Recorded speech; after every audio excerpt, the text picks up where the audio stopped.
সাহসী একজন border guard, তাকে আমরা বলতে শুনেছি যে গুলি কিন্তু আমাদেরও আছে, তোমরা কাকে গুলি করতে চাও?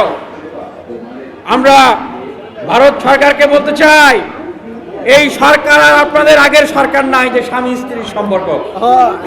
আপনারা সীমান্তে হত্যা করবেন আর চুপ করে বসে থাকবে, পিটাবেন চুপ করে বসে থাকবে, সেই দিন আর নাই।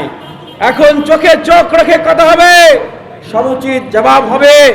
আপনাদেরকে স্পষ্টভাবে জানিয়ে দিতে চাই, আপনারা যদি সীমান্তে পুশিন খেলে বাংলাদেশের এই নির্বাচিত সরকারকে অভ্যুত্থান পরবর্তী বাংলাদেশকে আপনারা চাপে রাখতে চান, আপনারা যদি মনে করেন আপনারা চাপ সৃষ্টি করে আপনারা আওয়ামী লীগকে, এই খুনি লুটেরা শেখ হাসিনার দোসর এবং তাদের রাজনীতিকে বাংলাদেশে আবারও প্রতিষ্ঠা করবেন, তবে স্পষ্টভাবে মনে রাখেন, বাংলাদেশের প্রতি ইঞ্চি মাটিতে সেই স্লোগান প্রতিধ্বনিত হবে, দিল্লি না ঢাকা।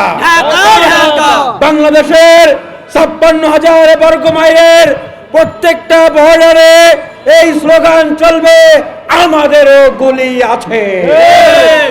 আমরা বলতে চাই, ভারত সরকারকে স্পষ্টভাবে বলতে চাই, আমরা আপনাদের সাথে কোনো শত্রুতা করতে চাই না। ভারতের সাথে আমাদের সম্পর্ক হবে ন্যায্যতার সম্পর্ক। আপনারা বাংলাদেশের বিগত নির্বাচনগুলোতে আপনারা স্পষ্টভাবে হস্তক্ষেপ করেছেন, অন্যায়ভাবে হস্তক্ষেপ করেছেন। আপনারা এই বাংলার মাটিতে বাংলাদেশের জাতীয়তাবাদের নেতা শহীদ প্রেসিডেন্ট জিয়াউর রহমানের যে হত্যাকাণ্ড, তার সাথে আপনারা মদত জুগিয়েছিলেন। আপনারা ইলিয়াস আলীকে খুন করেছেন।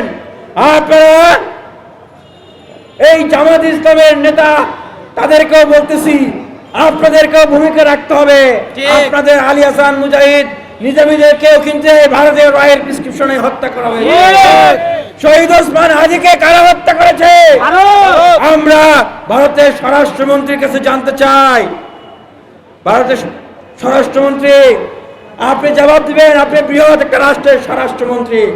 আমরা মমতা বন্দ্যোপাধ্যায়ের মুখ থেকে শুনেছি, বাংলাদেশে যেই ফয়সাল হাদিকে হত্যা করে ভারতে গিয়েছে, তার আশ্রয়ের জন্য অমিত শাহ আপনি সুপারিশ করেছেন।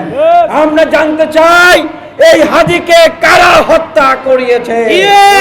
আমরা জানতে চাই, এই গণ অধিকার পরিষদের কার্যালয়ের সামনে ডাকসুর সাবেক ভিপি, বর্তমান প্রবাসী কল্যাণ ও বৈদেশিক কর্মসংস্থান প্রতিমন্ত্রী নুরুল হক নূরের উপরে সেই সময়ে কারা হামলা চালিয়েছিল? আমরা স্পষ্টভাবে বলতে চাই, বাংলাদেশের পরতে পরতে আজ 56-57 বছরে যতগুলো ঘটনা ঘটেছে, প্রায় প্রত্যেকটা ঘটনার সাথেই কিন্তু ভারতের ইন্ধন রয়েছে। পিলখানা হত্যাকাণ্ড কারা ঘটিয়েছে? বাংলাদেশের মেরুদণ্ডকে ভেঙে দেওয়ার জন্য। আমরা স্পষ্টভাবে বলতে চাই, সে